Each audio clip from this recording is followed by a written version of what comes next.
اللہ اکبر اللہ اکبر اللہ اکبر اللہ اکبر۔ انداز پر جشن ولادت صحابہ، تابعین، تبع تابعین کے ادوار میں بھی منایا جاتا تھا۔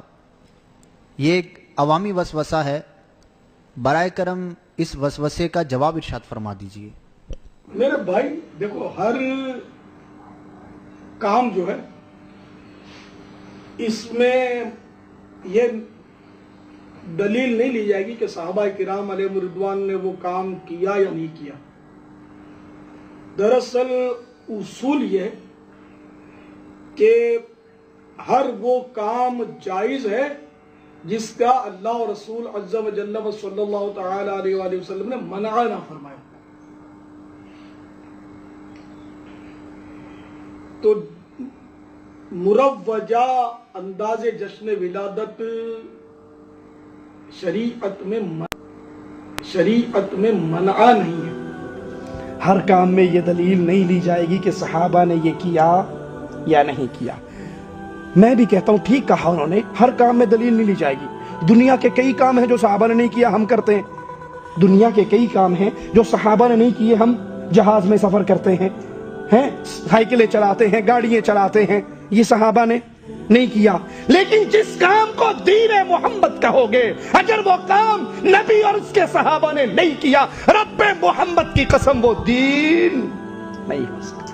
دنیا میں تمہیں اجازت ہے جو چاہے کرو، لیکن جس کو اجر و ثواب کا باعث جانتے ہو، جس کے کرنے سے اللہ کی جنت الفردوس کی امید ہے، اس کے لیے شرط لگے گی کہ یہ صحابہ نے کیا یا نہیں کیا، نبی نے کیا یا نہیں کیا۔ فَإِنْ آمَنُوا بِمِثْلِ مَا آمَنْتُمْ بِهِ فَقَدِ اهْتَدَوْا، اگر تم ایمان لاؤ جیسے محمد کے صحابہ ایمان لائے صلی اللہ علیہ وسلم، پھر تم ہدایت یافتہ ہو۔ ہر کام میں تو واقعی نہیں دیکھا جائے گا صحابہ نے کیا یا نہیں، لیکن دین کے مسئلے میں دیکھا جائے گا۔ اگر یہ دین ہوتا، نبی عمل کرتے، نبی کے صحابہ اس کو سن کر عمل کرتے۔ وہ کہتے ہیں دیکھا یہ جائے گا کیا اللہ اور اس کے رسول نے اس سے منع تو نہیں کیا۔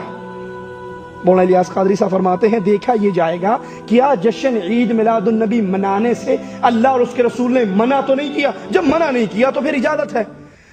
سبحان اللہ، اگر یہ بات مان لی جائے، ایک رکعت میں کتنے سجدے ہیں جی؟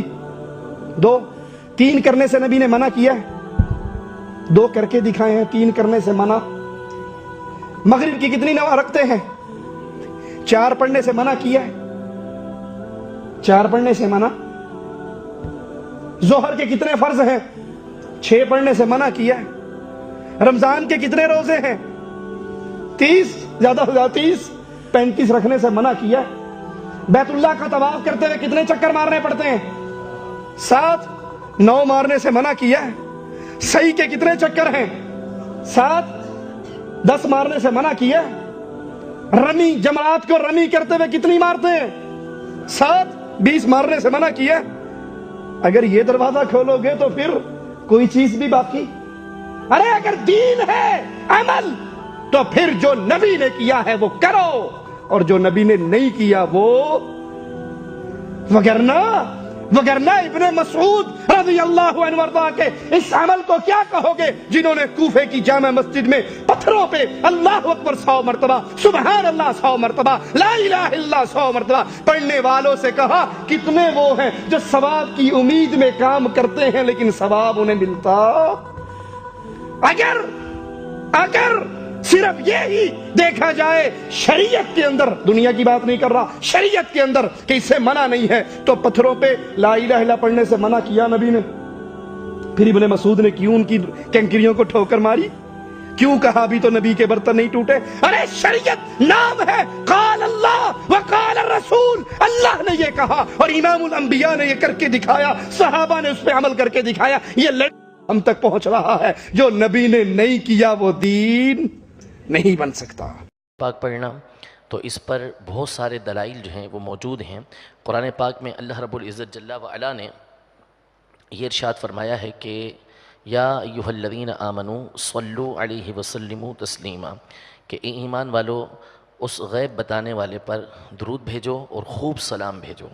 اس میں اللہ تبارک و تعالیٰ نے کوئی قید بیان نہیں کی کہ کس وقت درود پاک پڑھو اور کس وقت نہ پڑھو۔ مثال کے طور پر ابھی جو ہے رات کا 1:15 ہو رہا ہے، تو اگر اس وقت کوئی درود پاک پڑھتا ہے، اب کوئی کسی سے پوچھے کہ بھائی تم قرآن و حدیث کے اندر یہ دکھاؤ کہ کہاں پر یہ لکھا ہوا ہے کہ رات کے اس وقت میں درود پاک پڑھنا جائز ہے، تو اس سے یہی کہا جائے گا کہ قرآن و حدیث کے اندر جو ہے اللہ اور اس کے رسول عز و جل و صلی اللہ علیہ وسلم نے مطلقاً اس بات کا حکم دیا ہے کہ درود پاک پڑھو۔ اس میں کوئی وقت کی قید نہیں لگائی، کوئی کنڈیشن نہیں لگائی کہ آپ نے کس وقت جو ہے وہ پڑھنا ہے، لہذا اذان سے پہلے درود پاک پڑھا جائے، اذان کے بعد درود پاک پڑھا جائے، بیٹھ کر درود پاک پڑھا جائے، کھڑے ہو کر درود پاک پڑھا جائے، نماز پڑھنے سے پہلے درود پاک پڑھا جائے، نماز پڑھنے کے بعد پڑھا جائے، بہر صورت قرآن پاک کے اس حکم کے اوپر عمل ہوگا۔ لہذا یہ کہنا کہ اذان سے پہلے درود پاک پڑھنا شرک ہے، یہ بالکل غلط بات ہے۔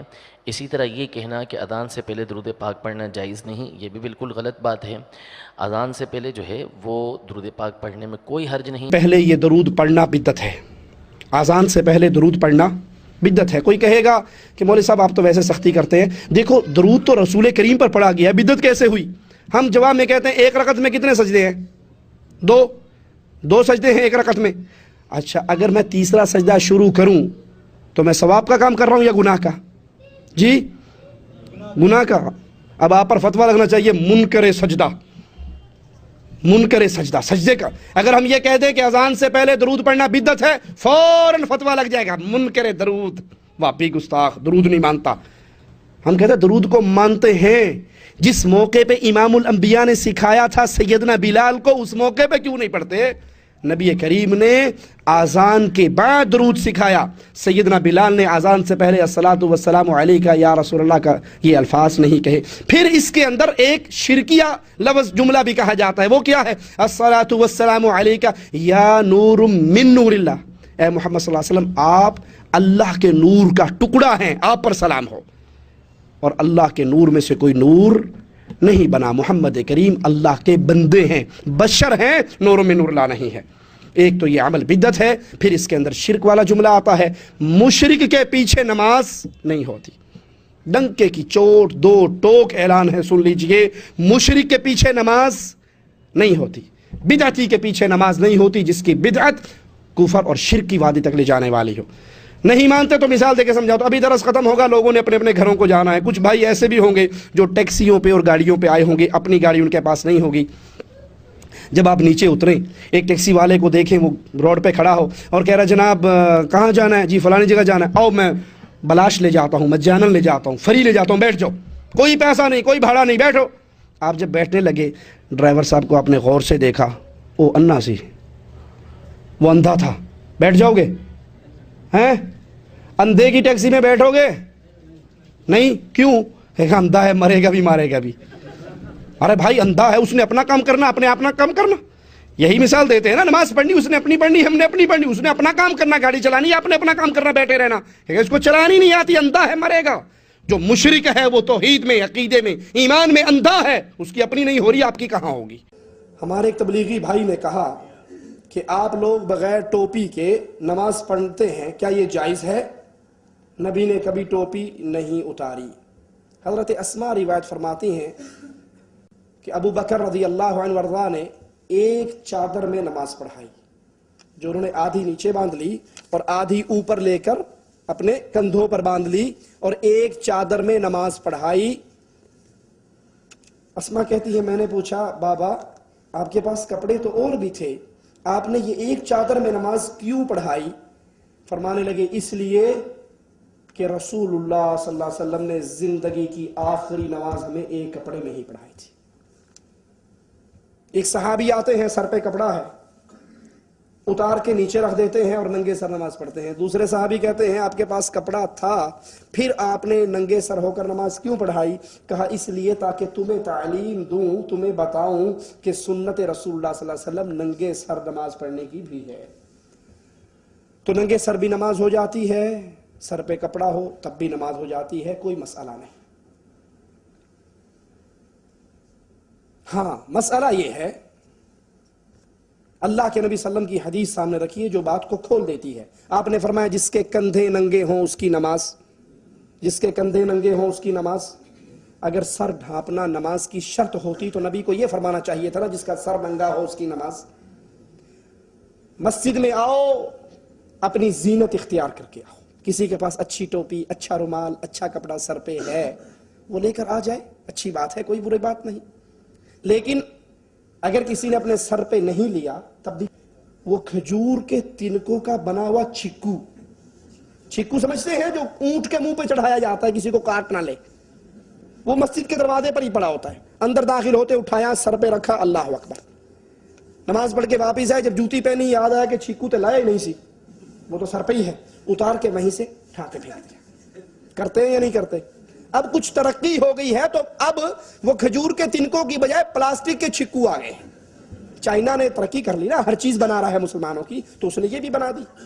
اب سوچئے قرآن کہتا ہے مسجد میں آؤ تو زینت اختیار کرو. اب یہ پلاسٹک یا کھجور کے تنکوں کے چھکو چڑھانے والوں سے پوچھو کہ یہ چھکو پہن کر تم ولیمے پہ جاؤ گے، تم دکان پہ جاؤ گے، تم کاروبار پہ جاؤ گے، تم ڈیوٹی پہ جاؤ گے؟ نہیں جاؤ گے. پھر ڈرامہ کرنے کے لیے مسجد ہی رہ گئی ہے. دیکھو میں نے یہ رومال پہنا ہے، یہ رومال پہن کے میں اللہ کے گھر میں بھی آ سکتا ہوں. یہ رومال پہن کے آپ کسی بھائی کی شادی ہو یا میری اپنی شادی ہو اس میں بھی جا سکتا ہوں. ٹھیک ہے؟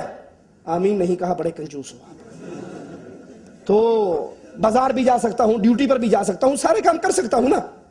ٹھیک ہے، لیکن وہ چھکو پہن کر ڈرامہ کرنے کے لیے ہم نے مسجد ہی رکھ لی ہے، اس کو پہننا جائز نہیں ہے. نمبر 2، جن بھائیوں کو اعتراض ہوتا ہے ننگے سر کا، پاکستان میں کسی مسجد میں چلے جاؤ اور ننگے سر جا کے آپ اللہ اکبر، جو ساتھ بیٹھا ہوگا نا بے ایمان وابی گستاخ ننگے سر آ گیا، ان سے پوچھو کیا ہوا؟ اور ننگا سر کرنا توہین ہے. ان سے پوچھو حج میں آ کر سارے ننگا سر نہیں کرتے، ٹینڈ بھی کروا لیتے ہیں، یا سارے توہین کرتے ہیں؟ پھر ایک سوال. دوسرا سوال کہ تمہارے مذہب میں ننگا سر کرنا توہین نہیں، کرامت ہونی چاہیے. ہمیں نہیں یہ الٹی گنگا سمجھ آتی. کوئی سر ننگا کرے تو ہم کیا فتویٰ لگاتے ہیں؟ گستاخ، بے ادب، توہین کر رہا ہے. اور اگر سر سے لے کے، مجھے معاف کر دینا کڑوی بات ہے لیکن ہضم کرنا، سر سے لے کے پاؤں تک سارا کچھ اتار دے، فرنٹ اور بیک بالکل اوپن کر دے، اس کے بارے میں کیا کہتے ہیں؟ حضرت بابا جی ہمارے گھر میں اولاد ہوگی. اس کے سامنے رکوع کرتے ہیں اور پوچھتے ہیں بابا ہمارے گھر میں اولاد ہوگی. کوئی پوچھے بھائی یہ تو ننگا ہے، کہا آپ کو کیا پتا، ہماری معرفت کی آنکھ سے دیکھو یہ مجذوب ہے، ولی اللہ ہے، پہنچی ہوئی سرکار ہے. ننگا سر کرنا گستاخی ہے تو پورا جسم ننگا کرنا بڑی گستاخی ہوگی. اور اگر تمہارے ہاں ننگے ولی بن جاتے ہیں تو ٹنڈ کروانے والا، ننگا کرنے والا کوئی 5% تو ولی بیچارہ، اس کو بھی مان لو. اللهم ارحمني بالقرآن واجعله لي